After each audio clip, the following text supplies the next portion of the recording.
Number से निकाल के लगा सकते हैं। जैसे यहाँ पे डॉट है, पहली तरीका ये है कि अगर कॉइल खराब है और आपको लगाना है तो बेगर वैल्यू देखे भी आप लगा सकते हैं। उसके लिए आपके पास ये जो आईसी लगी है, ये आईसी और किन सारे मॉडल में लगी है उस मॉडल को उठाना है और डॉट से कितने नंबर की कॉइल खराब है तो यहां से 1 2 3 4 चौथे नंबर से निकाल के लगा दीजिए।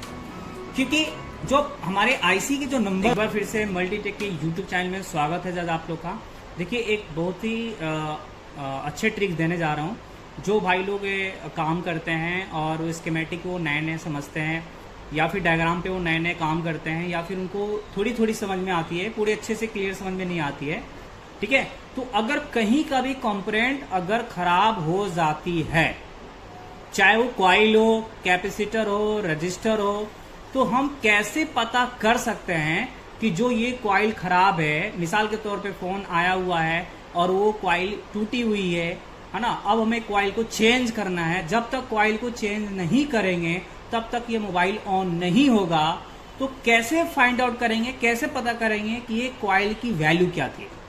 क्योंकि अगर हम कहीं से भी कॉइल निकाल कर लगा देते हैं तो ऐसे में क्या होता है कि अगर लगभग सेम वैल्यू होती है तो काम चल जाती है, लेकिन अगर उसकी वैल्यू काफी डिफरेंट होता है तो उस कंडीशन में वो सर्किट, वो कॉइल काम नहीं करती है।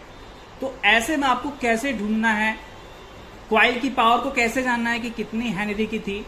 तो जो भी आपको कंपोनेंट पहले लगा खराब, पहले उस कंपोनेंट की पार्ट नंबर, ध्यान दीजिएगा डायग्राम में 2 चीज मिलेगा। ये उन भाई लोगों के लिए है जो ये यूज करते तो हैं लेकिन उनको ये भी मतलब ये तरीका पता नहीं है कि हम इससे भी हम अपने कॉइल की, अपने रजिस्टर की, कैपेसिटर की वैल्यू जान सकते हैं, ठीक है। अगर आपको अच्छे तरह समझना है तो ये वीडियो हमारे स्कीमेटिक का काफी सारे डल रखी है, पुरानी वीडियो आप देख सकते हैं। और यदि अगर आप प्रॉपर तरीके से सीखना चाह रहे हैं स्टेप बाय स्टेप तो हमारे इंस्टीट्यूट को ज्वाइन कर सकते हैं। ऑनलाइन और ऑफलाइन दोनों क्लासेस होती है। चलिए अब कैसे आपको पता करना है कि ये कॉइल की वैल्यू क्या आती है? तो जिस कॉइल की जो पार्ट नंबर है, यानी ये जो लेआउट है, लेआउट का मतलब क्या होता है? मदरबोर्ड, ठीक है, ये लेआउट है। इसमें कोई भी चीज अगर मिलेगा, चाहे आईसी हो, चाहे वो जैक हो, चाहे कंपोनेंट हो या कुछ भी चीज हो, तो कुछ भी चीज अगर मिलेगा तो उसमें पार्ट नंबर के नाम से मिलेगा, ठीक है। तो अब जो भी हमारे खराब है, जैसे अगर आप यहाँ पे देखें जैक तो जे से मिलेगा, कैपेसिटर है तो सी मिलेगा और सी के बाद नंबर अलग अलग होगा, आईसी है तो यू मिलेगा, यू के बाद अलग अलग नंबर होगा, है ना। रजिस्टर है तो आर मिलेगा और आर के बाद अलग अलग नंबर मिलेगा, ठीक है। उसी तरीके से यहाँ पे एंटीना टिप है। तो अब जैसे कोई कॉइल अगर खराब है, जैसे अभी इस कॉइल हमें मिसिंग है या टूट गई है, खराब हो गई है, तो इस कॉइल की कैसे वैल्यू पता करेंगे? तो जो इस कॉइल की पार्ट नंबर है L1309, L1309, इसकी हम कॉपी करेंगे यानी सिलेक्ट करेंगे और सिलेक्ट करने के बाद अब देख सकते हैं यहाँ पे स्कीमेटिक लिखा है। अब स्कीमेटिक पे जाएंगे, स्कीमेटिक पे जाने के बाद अब यहाँ पे हम सर्च में जाके कर देंगे पेस्ट, ठीक है। पेस्ट नहीं हो रहा है तो हम डायरेक्ट यहाँ पे सर्च कर लेंगे L1309, तो यहाँ पे हम कर लेंगे L1309 और यहाँ से हम कर लेंगे सर्च। अब यहाँ पे वो कॉइल आ जाएगी जहाँ पे होगी L1309, देखिए यहाँ पे आ गई, ठीक है। ये अब ये कॉइल कितनी वैल्यू की है, कितनी हेनरी की है, देखिए यहाँ पे साफ साफ लिख दिया है 0.7 माइक्रो हेनरी। तो अब आप क्या कर सकते हैं, अगर आपके पास सेम बोर्ड है, ध्यान दीजिएगा, अगर आपके पास सेम बोर्ड है और इस फोन में जो आईसी लगी है, अब कौन सी आईसी लगी है जी?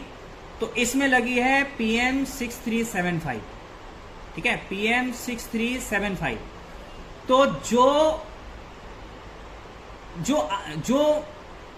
जो भी आईसी लगी है और सेम नंबर की आईसी अगर आपके किसी भी फोन में लगी है, सेम नंबर की आईसी, तो आप सेम, जैसे कि ये सेम नंबर के आईसी आप दूसरे मॉडल को खोल लें तो जहां डॉट है उस डॉट से कितने नंबर कॉइल ये खराब है आप सेम नंबर से निकाल के लगा सकते हैं। जैसे यहाँ पे डॉट है, पहली तरीका ये है कि अगर कॉइल खराब है और आपको लगाना है तो बेगर वैल्यू देखे भी आप लगा सकते हैं। उसके लिए आपके पास ये जो आईसी लगी है, ये आईसी और किन सारे मॉडल में लगी है उस मॉडल को उठाना है और डॉट से कितने नंबर की कॉइल खराब है, तो यहां से 1 2 3 4 चौथे नंबर से निकाल के लगा दीजिए।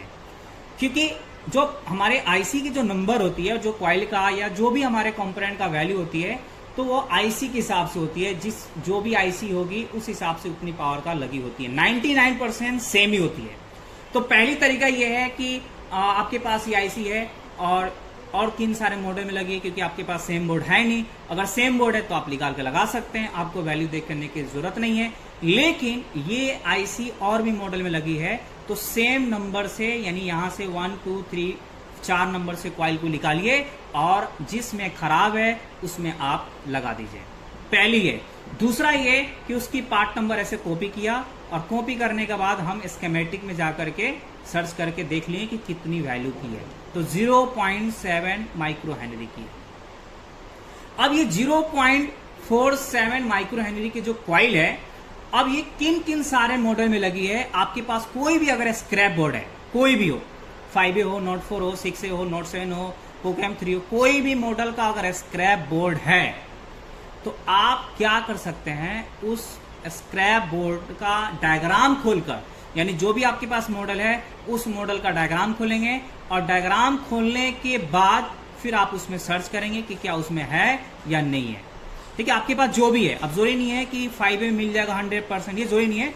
जो भी आपके पास मॉडल है उसमें 1 बाई 1 खोलिए और खोल के चेक कीजिए कि हमारे 0.47 माइक्रो हेनरी की कॉइल किधर है।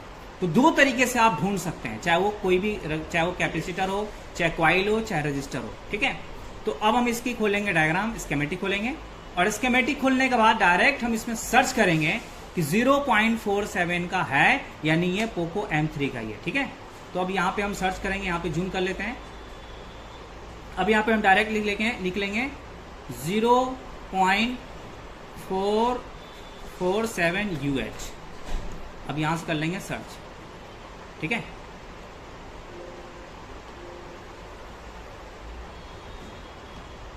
देखिए इस मॉडल में ये बता रहा है नहीं है, फिर से कर लेते हैं।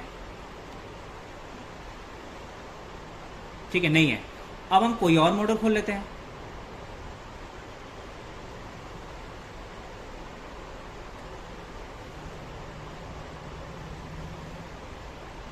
देखिए खुल गई है। अब यहाँ पे हम दूसरे मॉडल में ये खुला पोको M3, तो अब हम इसमें डायरेक्ट सर्च करेंगे 0.47 माइक्रो हेनरी। ठीक है, और यहाँ से कर देंगे नेक्स्ट।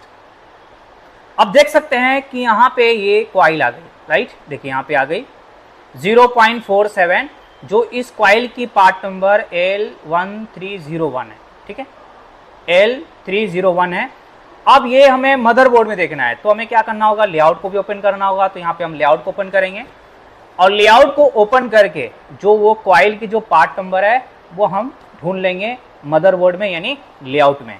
तो अब यहाँ पे हम क्या करेंगे, ये जो L1301 है इसकी हमने पार्ट नंबर कॉपी किया और कॉपी करके लेआउट में जाकर के यहाँ पे हमने पेस्ट कर दिया। ठीक है, L1301 और यहाँ से कर दिया सर्च। अब ये कॉइल जहां पे भी होगी वो वहां पे दिखा देगी। अच्छा, पोको M3 खोलना है हमें, पोको M3, जरा पोको M3 का हमें खोलना है लेआउट। वो गलती से पोको M3 प्रो खुल गया था, तो यहाँ पोको M3 का लेआउट खुल गया है, L1301। यहाँ कर दिया पेस्ट और यहाँ से कर दिया सर्च। देखिए ये है। तो अब ये हम उस बोर्ड से ये कॉइल को निकाल कर आसानी से हम लगा सकते हैं। इसमें कोई झंझट नहीं है कि यहाँ कितनी हेनरी की है, कितनी हेनरी का नहीं है, क्योंकि आपको साफ साफ यहाँ बता दिया कि ये 0.47 माइक्रो हेनरी की है। तीसरी, अगर आप चाह रहे हैं कि ये सारे हम ना करें, तो इसके लिए आपको एक LCR मल्टीमीटर होती है, जो वो स्पेशलिस्ट कैपेसिटर और कॉइल की वैल्यू पता करने के लिए वो LCR मल्टीमीटर होती है।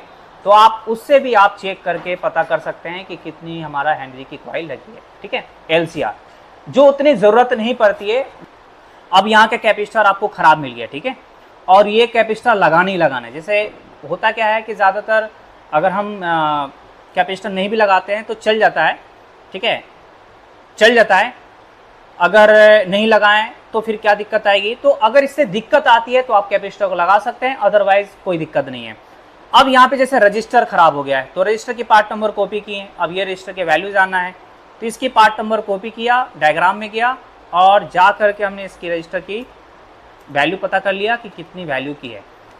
तो रजिस्टर की सिर्फ हमें वैल्यू ही पता करनी है, क्योंकि रजिस्टर हमें नॉर्मली ओम रेंज पे भी सेट करके पता कर सकते हैं कि कितने ओम्स का है कितने ओम्स का नहीं है। लेकिन अगर जल्दी करना चाह रहे हैं तो आप ऐसे सर्च करके देख सकते हैं। जैसे अब यहाँ पे हम पेस्ट करते हैं, ये करते हैं सर्च, तो ये रजिस्टर 0 ओम्स का है क्योंकि यहाँ पे कोई वैल्यू नहीं आ रही है। ठीक है, तो जब यहाँ पे कोई वैल्यू ना आए तो समझिए कि वो 0 ओम्स का है, यानी लो वैल्यू रजिस्टर है।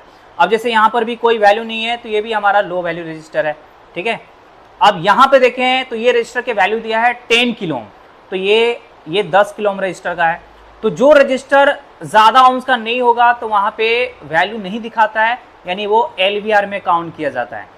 और जो अगर ज़्यादा ओम्स का रजिस्टर होगा तो वहाँ पे साफ साफ लिख देगा कि ये रजिस्टर इतनी वैल्यू का लगी हुई है।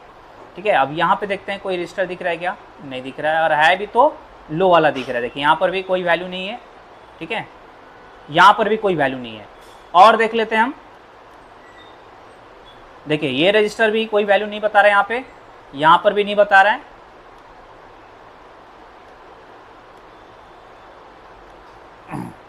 यहाँ पर भी नहीं बता रहा है, तो यानी ये सब लो ओम्स का लगा है। तो इस तरीके से जो है ना हम लेआउट से स्कीमेटिक और स्कीमेटिक से लेआउट होता है मदरबोर्ड। जो ये सारी चीज़ें जो बेसिक चीज़ें हैं ये सारी चीज़ बता रखी है। आप मेरे पिछले वीडियो में जाइए, देखिए, समझिए, आपको प्रॉपर तरीके से समझ में आ जाएगा। ठीक है, अब देखिए यहाँ पे ये रजिस्टर के वैल्यू कितना है 130 किलो ओम, और ये रजिस्टर की वैल्यू कितनी है देखिए 1 M लिखा है, यानी 1 मेगा का है।